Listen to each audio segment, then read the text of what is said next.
Assalamualaikum warahmatullahi wabarakatuh. Apa kabar teman-teman semua, calon peserta pretest PPG. Mudah-mudahan dengan belajar di sini teman-teman semua lulus hanya dalam sekali tes ya. Bagi yang baru bergabung, saya mohon bantuannya untuk klik subscribe, like, dan bantu share, biar channel ini makin berkembang, makin banyak membantu banyak orang ya. Baik, kita langsung masuk ke latihan soal pertama atau prediksi soal pertama kita.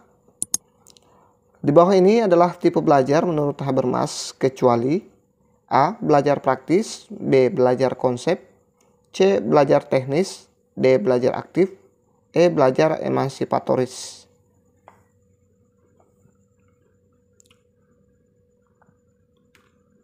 Jadi jawaban yang tepat adalah belajar aktif ya. Itu menurut tipe belajar Habermas ya. Habermas Rijn 1996 adalah tokoh humanis yang memiliki banyak pengaruh terhadap teori belajar humanis ya. Menurutnya, belajar baru akan terjadi jika ada interaksi antara individu dengan lingkungannya. Lingkungan belajar yang dimaksud di sini adalah lingkungan alam maupun lingkungan sosial. Sebab antara keduanya tidak dapat dipisahkan. Habermas Rijn 1996 membagi tipe belajar ke dalam 3 bagian, yaitu belajar teknis atau technical learning, yang kedua adalah belajar praktis, dan yang ketiga adalah belajar emansipatoris.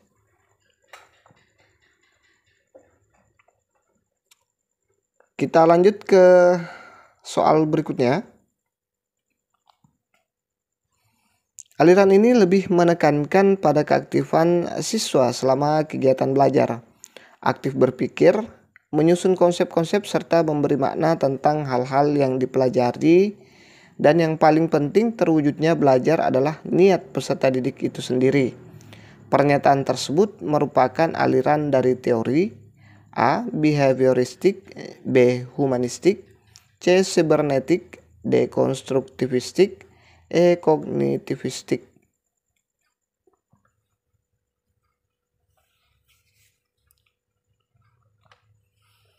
Jadi jawaban yang tepat adalah dia termasuk aliran dari teori konstruktivistik ya.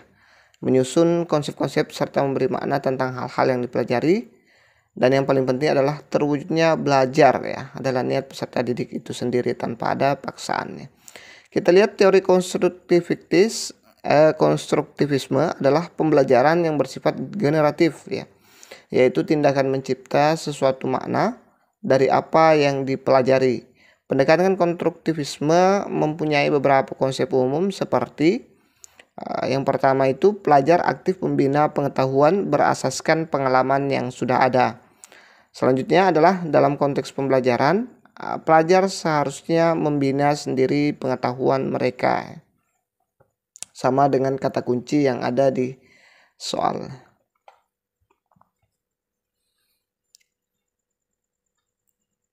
Kita lanjut ke soal berikutnya.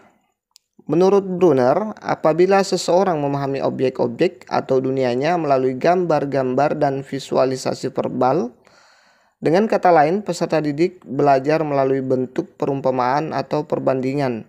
Hal ini merupakan tahapan dari A. Intuitif, B. Ikonik, C. Simbolik, D. Konflik, E. Enaktif.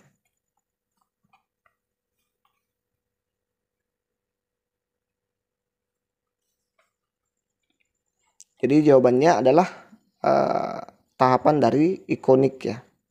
Seseorang memahami objek-objek atau dunia melalui gambar-gambar dan visualisasi verbal, dengan kata lain bentuk perumpamaan atau perbandingan ya. Peserta didik belajar melalui bentuk perumpamaan atau perbandingan. Ini merupakan tahapan dari ikonik ya. Kita lihat teori belajar Brunner terbagi 3, yaitu enaktif, ikonik, dan simbolik. Yang pertama, tahap enaktif, ini jarang sekali alfa ya, baik itu di UP maupun di pretest PPG. 0 hingga 2 tahun, seseorang melakukan aktivitas-aktivitas dalam upayanya untuk memahami lingkungan sekitarnya. Artinya, dalam memahami dunia sekitarnya, anak-anak menggunakan pengetahuan motorik. Yang kedua, tahap ikonik 2 hingga 4 tahun. Seseorang memahami objek-objek atau dunianya melalui gambar-gambar dan visualisasi verbal. Maksudnya, dalam memahami dunia sekitarnya, anak belajar melalui bentuk perumpamaan atau tampil dan perbandingan atau komparasi. Yang ketiga, tahap simbolik 5 hingga 7 tahun. Seseorang telah mampu memiliki ide-ide atau gagasan-gagasan yang sangat dipengaruhi oleh kemampuannya dalam berbahasa dan logika. Dalam memahami dunia sekitarnya, anak belajar melalui simbol-simbol bahasa, logika, matematika, dan sebagainya. Jadi dia berada di tahap yang kedua, yaitu tahap ikonik ya, 2 hingga 4 tahun. Ini dia kata kuncinya, melalui bentuk perumpamaan atau perbandingan.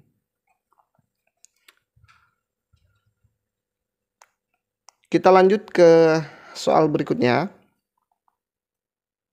Apabila dalam proses belajar, peserta didik melakukan sesuatu sampai dengan mendapatkan respon yang tepat dan sesuai dengan apa yang diinginkan, serta menghilangkannya apabila dirasakan tidak sesuai. Hal ini merupakan prinsip belajar dari A. Stimulus respon, B. Trial and error, C. Konseptualisasi, D. Conditioning, E. Shaping.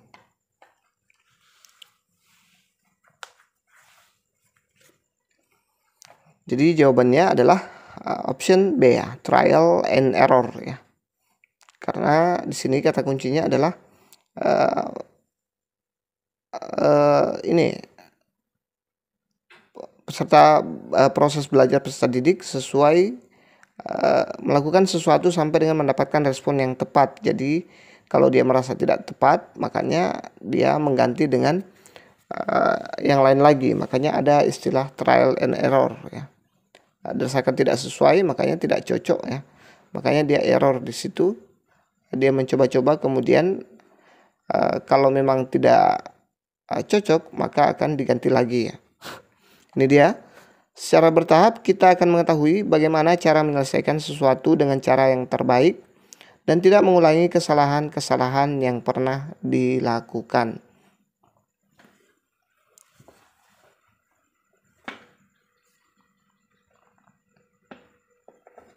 Kita lanjut ke soal berikutnya. Seluruh komponen pendidikan memiliki tujuan yang sama, yaitu terbentuknya manusia yang ideal.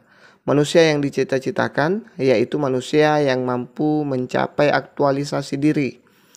Pernyataan tersebut merupakan bagian dari teori A. Kognitivistik, B. Sibernetik, C. Konstruktivistik, D. Humanistik, E. Behavioristik.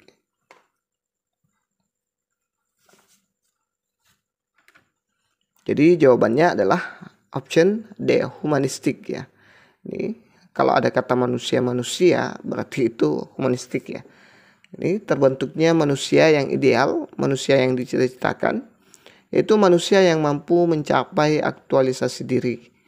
Sangat jelas kata kunci soal ya. Dia berada di teori humanistik.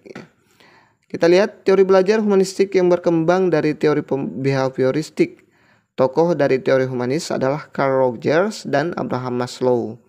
Definisi dari teori humanis merupakan metode pembelajaran yang fokus pada peserta didik guna mengembangkan potensinya.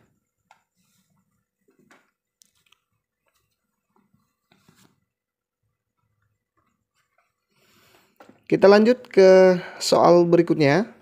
Jangan lupa subscribe, like, dan bantu share ya teman-teman. Metode yang merangsang berpikir dan menggunakan wawasan tanpa melihat kualitas pendapat yang disampaikan oleh siswa.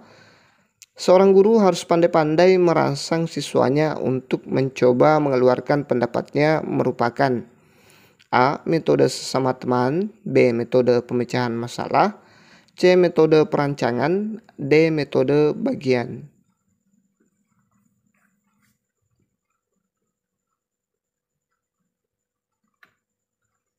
Jadi jawaban yang tepat adalah option B, yaitu metode pemecahan masalah ya. Kita lihat pembahasannya. Metode pemecahan masalah atau problem solving adalah penggunaan metode dalam kegiatan pembelajaran dengan jalan melatih siswa menghadapi berbagai masalah, baik itu masalah pribadi atau perorangan maupun masalah kelompok untuk dipecahkan sendiri atau secara bersama-sama. Jadi ini kata kuncinya sangat jelas ya. Ini pandai-pandai ya. Seorang guru harus pandai-pandai merangsang siswanya. Jadi di sini harus tahu ya bagaimana metode yang tepat, bagaimana memecahkan masalah untuk dalam hal ini siswa yang kurang berminat untuk belajar atau kurang termotivasi untuk belajar. Maka dari itu dibutuhkan metode problem solving dari guru untuk merangsang siswanya untuk mencoba mengeluarkan pendapatnya ya. Harus pandai-pandai ya. Problem solving ini gunanya adalah bagaimana merangsang siswa itu untuk belajar atau menyelesaikan suatu masalah.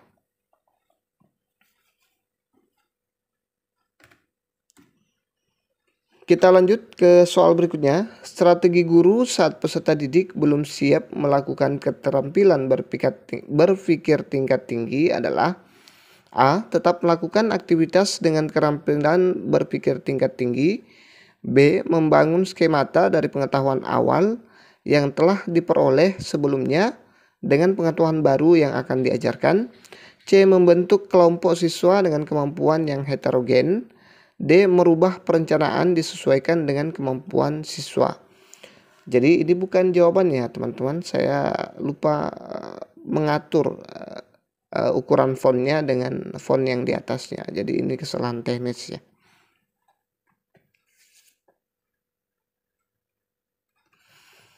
Jadi jawaban yang tepat adalah option B. Membangun skemata dari pengetahuan awal yang telah diperoleh sebelumnya dengan pengetahuan baru yang akan diajarkan ya.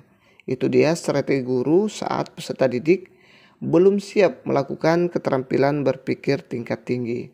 Kita lihat pembahasannya. Apabila peserta didik belum siap untuk melakukan keterampilan berpikir tingkat tinggi, maka perlu dibangun terlebih dahulu jembatan penghubung atau skemata ya, biasa disebut dengan skemata, antara proses berpikir tingkat rendah menuju berpikir tingkat tinggi. Caranya adalah dengan membangun skema dari pengetahuan awal yang telah diperoleh sebelumnya dengan pengetahuan baru yang akan diajarkan. Setelah terpenuhi, maka guru perlu mempersiapkan sebuah situasi nyata yang dapat menstimulasi proses berpikir tingkat tinggi dengan menciptakan dilema, kebingungan, tantangan, dan ambiguitas dari permasalahan yang direncanakan akan dihadapi peserta didik. Ini menurut King, Gadsden, dan Rohani tahun 2006. Jadi tidak boleh dipaksakan ya, tidak boleh langsung. Kalau misalnya peserta didik belum siap, harus dipancing dulu, dilakukan pemanasan dulu dari pengetahuan awal, naik sampai akhirnya tiba di berpikir tingkat tinggi. Kalau kita paksakan langsung ke berpikir tingkat tinggi padahal peserta didik kita belum siap, itu nanti yang ada malah error ya. Malah peserta didik kita tidak tahu apa endingnya, untuk apa dan mengapa kita harus belajar yang seperti ini ya. Seperti itu. Saya pernah alami ini dulu ketika saya waktu SMP ya. SMP, teringat sekali Ibu Fatimah. Beliau sudah pensiun sepertinya. Ini guru matematika saya, langsung ke berpikir tingkat tinggi, langsung mengeluarkan rumus-rumus yang aneh menurut saya tanpa menghubungkan pembelajaran yang lalu. Jadi agak susah. Kita lanjut. Contoh penerapan teori behavioristik yang dapat dilakukan oleh guru dalam praktik pembelajaran adalah: A. Menyediakan atau memberikan kegiatan-kegiatan yang merangsang keingintahuan siswa dan membantu mereka mengekspresikan gagasannya. Ini mengekspresikannya, saya salah ketik. B. Memberikan penjelasan pengetahuan baru. C. Memahami tahap-tahap perkembangan peserta didik dan menggunakan metode pembelajaran sesuai dengan tahap tersebut. D. Memberikan stimulus kepada peserta didik berupa penataan lingkungan belajar. E. Membimbing siswa dalam memperoleh pengetahuan baru.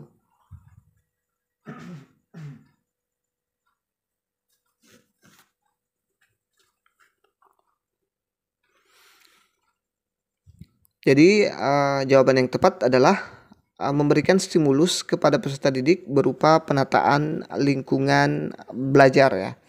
Contoh penerapan teori behavioristik yang dapat dilakukan oleh guru dalam praktik pembelajarannya. Jadi kita seperti yang kita pahami bersama bahwa teori behavioristik itu adalah teori yang dikenal lebih umum yaitu stimulus dan respon ya. Stimulus dan respon ya. Dengan memberikan stimulus maka kita sebentar atau nantinya akan melihat bagaimana respon peserta didik. Nah, memberikan stimulus ini dengan memberikan peserta didik berupa penataan lingkungan belajar, karena yang diinginkan adalah pembiasaan ya atau behavior, kebiasaan.